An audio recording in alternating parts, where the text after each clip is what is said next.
സർക്കാർ തദ്ദേശ സ്വയംഭരണ സ്ഥാപനങ്ങളോട് കാണിക്കുന്ന അവഗണനയിൽ പ്രതിഷേധിച്ചുകൊണ്ട് ലോക്കൽ ഗവൺമെൻറ് മെമ്പേഴ്സ് ലീഗിൻ്റെ ആഭിമുഖ്യത്തിൽ ഇന്ന് സംസ്ഥാനത്തൊട്ടുക്കും തദ്ദേശ സ്വയംഭരണ സ്ഥാപനങ്ങൾക്ക് മുമ്പിൽ ഒപ്പുമതിൽ സമരപരിപാടി സംഘടിപ്പിച്ചിരിക്കുകയാണ്. വരുന്ന 20-ാം തീയതി എല്ലാ കളക്ടറേറ്റിൻ്റെ മുന്നിലും ഇതുപോലുള്ള സമരപരിപാടികൾ നടക്കാനിരിക്കുകയാണ്. 2,928 കോടി രൂപയാണ് തദ്ദേശ സ്വയംഭരണ സ്ഥാപനങ്ങൾക്ക് 23-24 വാർഷിക ബഡ്ജറ്റിൽ പറഞ്ഞിട്ടുള്ള തുക ഇനിയും അനുവദിച്ചു തരാതെ സർക്കാർ സ്ഥാപനങ്ങളെ ബുദ്ധിമുട്ടിച്ചുകൊണ്ടിരിക്കുന്നത്. നമ്മുടെ തിരുനാവായ പഞ്ചായത്തിനെ സംബന്ധിച്ചിടത്തോളം 2,56,00,000 രൂപ ഇനിയും അനുവദിച്ച് തന്നിട്ടില്ല. അലോട്ട്മെൻറ്റ് അനുവദിച്ച് തന്ന പൈസയിൽ തന്നെ ഇപ്പോൾ നമ്മൾ ട്രഷറിയിലേക്ക് കൊടുത്തിട്ടുള്ള ബില്ലുകളൊക്കെ ക്യൂ ബില്ലായി കിടക്കുകയാണ്. ഇങ്ങനെ തദ്ദേശ സ്വയംഭരണ സ്ഥാപനങ്ങളെ തകർത്തുകൊണ്ടിരിക്കുന്ന ഇടതുപക്ഷ സർക്കാരിനെതിരെയുള്ള ഒരു സമര പരിപാടി ജനപ്രതിനിധികളുടെ നേതൃത്വത്തിൽ കേരളത്തിലൊട്ടാകെ നടന്നുകൊണ്ടിരിക്കുകയാണ്.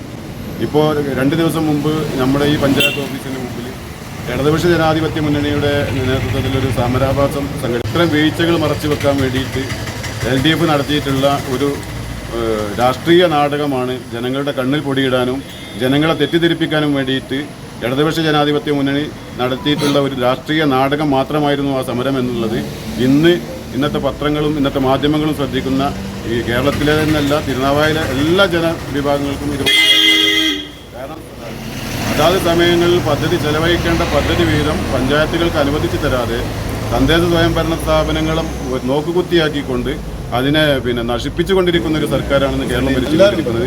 അതിനെതിരെയുള്ള ഈ സമര പരിപാടി അതിവിടെ സംഘടിപ്പിച്ചത് പഞ്ചായത്തി രാജ് നിയമം നടപ്പിലാക്കിയതിൻ്റെ ഗുണഫലം കേരളത്തിന് ഗ്രാമപ്രവേശനം ലഭ്യമായിക്കൊണ്ടിരിക്കുന്ന ഒരു സാഹചര്യമാണ് കഴിഞ്ഞ ഒരുപാട് കാലമായിട്ട് കൊണ്ടുവരുന്നത്. എന്നാൽ ഇടതുപക്ഷ ജനാധിപത്യ മുന്നണിയുടെ നേതൃത്വത്തിലുള്ള ഒരു സർക്കാർ അധികാരത്തിൽ വന്നപ്പോൾ അലോക്കേഷനും അലോട്ട്മെൻറ്റുമായിട്ടും ഒരുപാട് അന്തരമുണ്ട്. അതോടൊപ്പം തന്നെ ആ അലോട്ട്മെൻറ്റിൽ പറഞ്ഞ സംഖ്യകൾ തന്നെ പരിപൂർണമായിട്ടും കൊടുക്കാതിരിക്കുക. ഇപ്പോൾ ഉദാഹരണത്തിന് ഈ തിരുനാവായ പഞ്ചായത്തിൽ തന്നെ 2.5 കോടി രൂപ ആ രീതിയിൽ വെട്ടിക്കുറച്ചിട്ട് അതോടൊപ്പം 49 ലക്ഷം രൂപ മെയിൻ്റനൻസ് ഗ്രാൻറ്റിലെ വിവിധ ഇനങ്ങളിലായിട്ടും വെട്ടിക്കുറച്ചിട്ടുണ്ട്. ചുരുക്കം പറഞ്ഞാൽ ഒരു തദ്ദേശ സ്വയംഭരണ സ്ഥാപനത്തെ സംബന്ധിച്ചിടത്തോളം മുന്നോട്ട് പോകാൻ കഴിയാത്ത ഒരു രീതിയിലുള്ള പ്രയാസം. വികസനങ്ങൾക്ക് ഊന്നൽ നൽകുന്നതിന് വേണ്ടി ഗ്രാമസഭകൾ വഴി ആവിഷ്കരിച്ച് മുന്നോട്ട് വെക്കുന്ന പദ്ധതികൾക്ക് ഫണ്ട് കണ്ടെത്തുക എന്ന ദൗത്യം നിർവഹിക്കപ്പെടേണ്ടതാണ് തദ്ദേശ സ്വയംഭരണ സ്ഥാപനം. അവിടെയാണ് ഈ രീതിയിൽ സർക്കാരിൻ്റെ കെടുകാര്യസ്ഥത മൂലം ഈ രീതിയിൽ ഓരോ വർഷവും ഭീമമായ സംഖ്യ ആ വികസനത്തിന് വേണ്ടി വരുന്ന സംഖ്യകൾ നഷ്ടപ്പെടുന്ന ഒരു സ്ഥിതിവിശേഷം. അത് എന്തുകൊണ്ടും ഒരു ജനങ്ങളോട് പ്രതിബദ്ധതയുള്ള ഒരു സർക്കാരിനെ സംബന്ധിച്ചിടത്തോളം അത് അത്ര ഗുണകരമല്ല.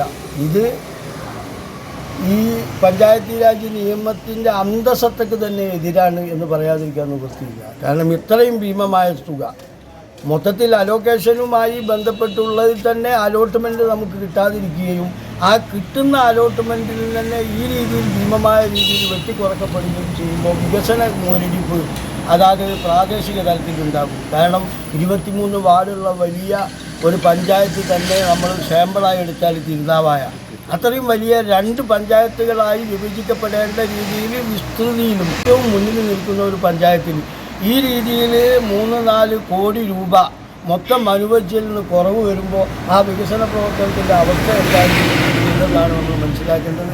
ആ ഒരു രീതിയിൽ സംസ്ഥാനത്ത് തന്നെ ഇതുപോലുള്ള പ്രാദേശിക ഗവൺമെൻറ്റുകളെ ഞെക്കിക്കൊല്ലുന്ന രീതിയിലേക്ക് മുന്നോട്ട് പോയിക്കൊണ്ടിരിക്കുന്ന ഈ സാഹചര്യം, അതിനെതിരെയാണ് നമ്മുടെ ജനപ്രതിനിധികളൊക്കെ സമരരംഗത്തുള്ളത്. ഇവിടെ പ്രിയപ്പെട്ട വൈസ് പ്രസിഡന്റ് മുസ്തഫ സാഹിബുണ്ട്, അതേപോലെ തന്നെ സ്റ്റാൻഡിംഗ് കമ്മിറ്റി ചെയർപേഴ്സൺമാർ ഉണ്ട്.